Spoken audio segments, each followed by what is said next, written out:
Chapter 6. Throughout his life, the Great Rishi was always accessible to any visitor.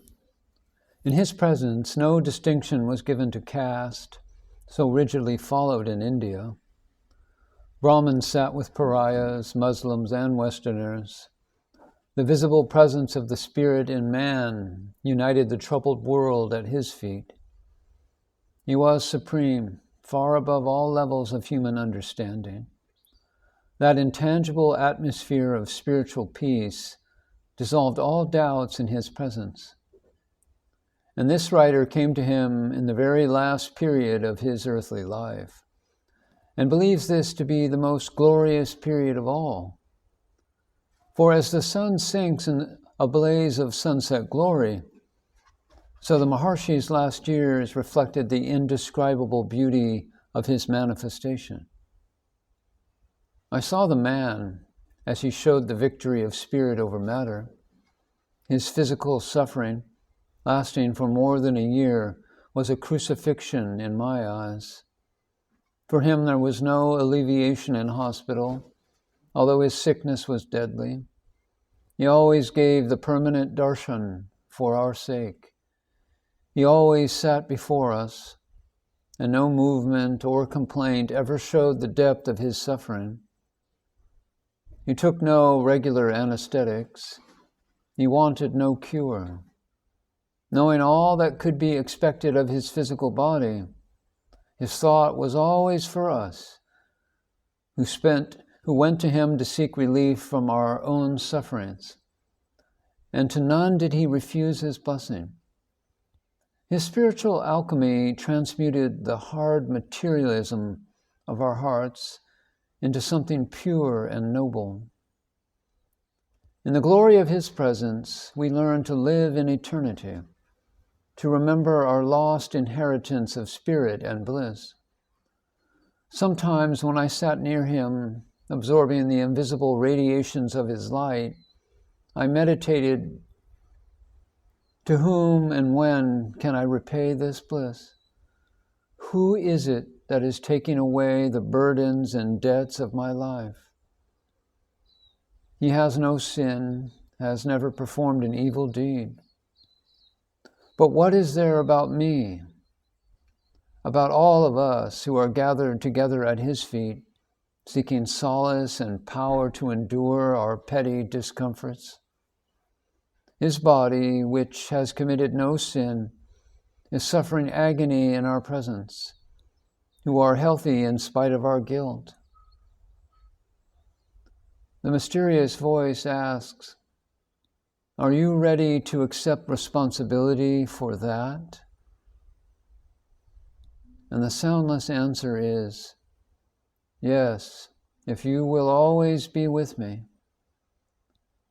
And the conviction arises within that he is and will be forever with us.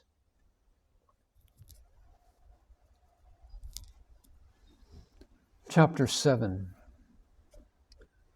Many years ago, under the sky of a far-off country in Europe, in the third year of the terrible conflagration of the First World War, a young man in military uniform was sitting on the platform of a small railway station waiting for his train. It was to take him to the front line, where the fire of battle was then raging, a fire from which so many never returned. Compelled by the storm of war to leave his family and his studies, he sat there brooding over the fate awaiting him in a few days. It was the beginning of autumn, a season when the dark night skies are often cut by the fiery lines of falling stars or meteors. He remembered a current belief that a wish spontaneously expressed in the very second when such a star falls is always fulfilled. Unconsciously, he was looking into the sky with a strange expectation. Suddenly, a bright red line appeared among the glowing stars. The heart of the young man whispered the one word, love. Mouni Sadhu wrote that in third person. Many years passed, this moment of the falling star vanished completely from his memory. The deep wish of the heart was utterly forgotten in the fever and bustle of worldly life. The young dreamer, now a mature man, went through all the experiences of normal life.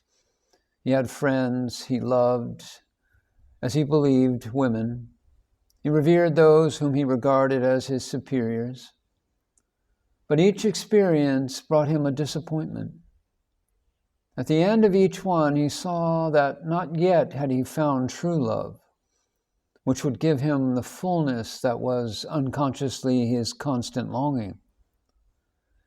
He felt in every so-called love a jarring note, a hidden doubt, a small flaw. Hence, he was never able to give to anyone without reservation such a depth of affection and love, in the midst of which he could not dream of a still greater and deeper one.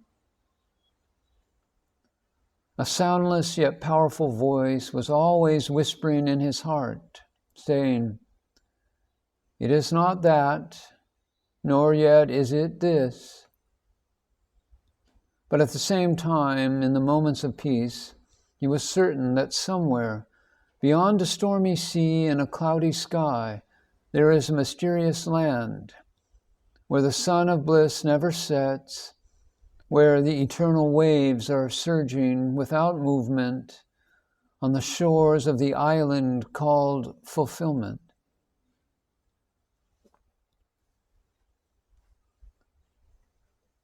Chapter 8. In my unloving self, thou didst create a passion for thee. Therefore, forsake me not, O Ramana Arunachala. I paraphrase from the Maharshi's hymn. 30 years later, in far-off India, a pilgrim was sitting under the bamboo roof of an ashram in the ancient place called Tiruvannamalai. It was the same man who in his youth looked one dark night into the northern sky, waiting for falling stars to ask them about his future fate. He had endured 5 years in a prison camp. Many years had passed, and many conditions of life had changed, as well as many boundaries of states. Some had fallen down, while others had been newly created in the tremendous upheaval of the 2 great wars. Yet, in spite of suffering and devastation, the world had not solved any of its chief problems, had not understood any of the causes of these 2 terrible calamities. The nightmare of a new catastrophe was hanging over the dwellers of this unhappy planet, which, according to the Hindu sacred books, is passing through the tail end of the Kali Yuga, or the dark period of deepest immersion in matter. But nothing of all of this was felt in Maharshi's ashram. An utterly different atmosphere reigned here. No brutal, coarse, or violent element of the outer world had any access to it. The former young dreamer was now sitting at the feet of and the face-to-face with a being who had solved all human problems. He was looking back on all the past years of his life, trying to do his final accounts. He was examining the meaning of his goal, weighing the value of his previous experiences. And new vistas were just opening before him. The shadows of old attachments and loves were rapidly passing before his eyes and vanishing forever, being unable to withstand the fiery test of the silent presence of the Master. How ridiculous now seemed his former efforts to find a harmony in surroundings where human purposes were so diametrically different from his own, or in the midst of clashes of selfish interest and tendencies, and of ruthless attempts to exploit others for his own purpose and pleasure.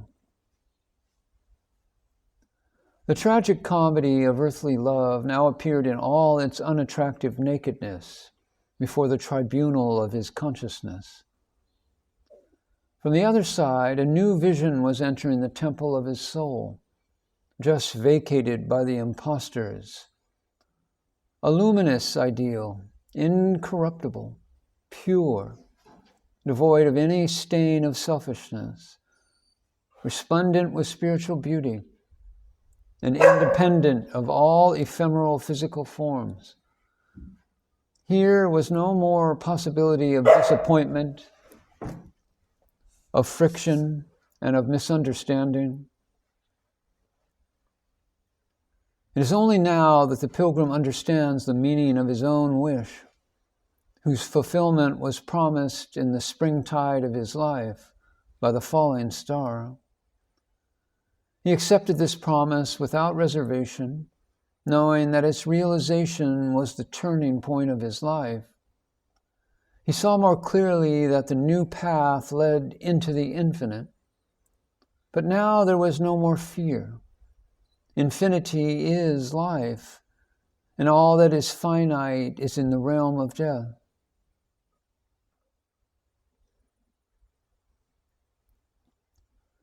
Maharshi has a strange power to awaken love for himself in the hearts of all. This devotion uplifts his disciples, incalculably raising the level of their lives, enabling them to touch the purest form of this power energy that is perhaps the creator of the universe. Love and devotion for the saint have none of the ugly qualities of ordinary love, like jealousy, possessiveness, exclusiveness, or falling under the spell of outer appearances, uncertainty and delusiveness, and last but not least, the pain of separation from the object of love. Here, the love devotion for the Master does not ask for anything in return. It asks only for the grace of utterly giving oneself to him, to enter into unity with the perfect and all-pervading one. Who realizes the true greatness of the sage understands that he must discard his personality and henceforth make it no more the basis of his existence. He has to transcend the boundaries of the mental, emotional little self if he wants to achieve union with the divine of his love. And these words mean something utterly different from the sense usually attributed to them. He can know the real beauty of the Master only by entering the kingdom of the Master's self, which is his very self. That which we see on him in the physical plane is a mere shadow of him, as he really is. But those who have been in his presence know how powerful is even this reflection. There was one tragic evening in the ashram. The state of the Maharshi's health was suddenly worse, and one could notice at first glance a great tiredness in his face and a weakness of the whole body. During the usual recitation of the Vedas, his head was helplessly sinking lower and lower, although now and again he tried with a visible effort to resume the habitual meditative posture. Just before 6 p.m., when the temple hall was almost empty, except for a small group of his nearest attendants and disciples, we suddenly saw big stains of blood on the bandage enveloping his arm, and even on the white pillow supporting it. The young Indian attendants were terrified. One ran to the doctor residing nearby, who was in the habit of dressing the wound every day in the small dispensary of the ashram. Dead silence fell on all. Some of the women wept. The faces of men were serious and deeply worried. But Maharshi himself seemed utterly indifferent to all of it. He looked upon his arm with a strange expression, as if it were quietly contemplating a thing quite foreign to, or without any connection with himself. Then, with his unique soft gesture, showing the stained pillow almost as if he would like to beg us to excuse him for the trouble, he smiled.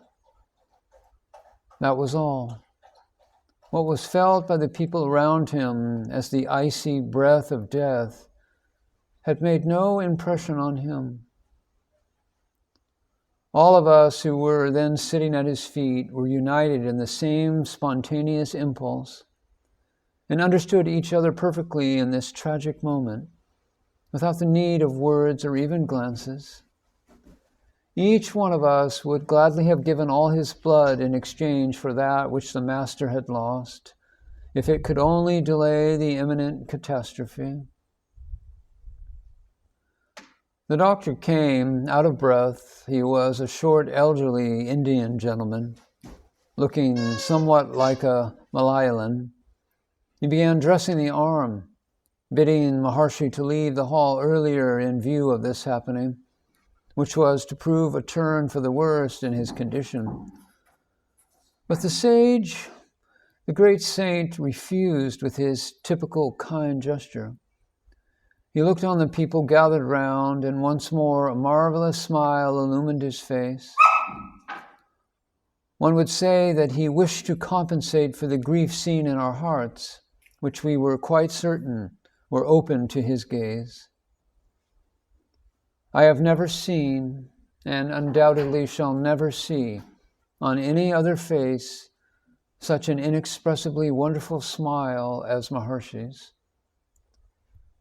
A spotless purity, love for all, and a wise understanding of our imperfections and shortcomings. All this and far more was contained in his smile, something which no words can convey. A transcendent beauty reflected in physical form. Only those who have seen it will understand. I pondered, such an ocean of love, such a power of adoration directed towards the sage. Could they not have some weight before Providence, somewhat to delay the tragic happening, tragic course only for us? At that very moment, I instinctively lifted up my head. I found the answer deep in the eyes of the saint, and silence was restored in my heart as I breathed, O Lord, just are all thy doings.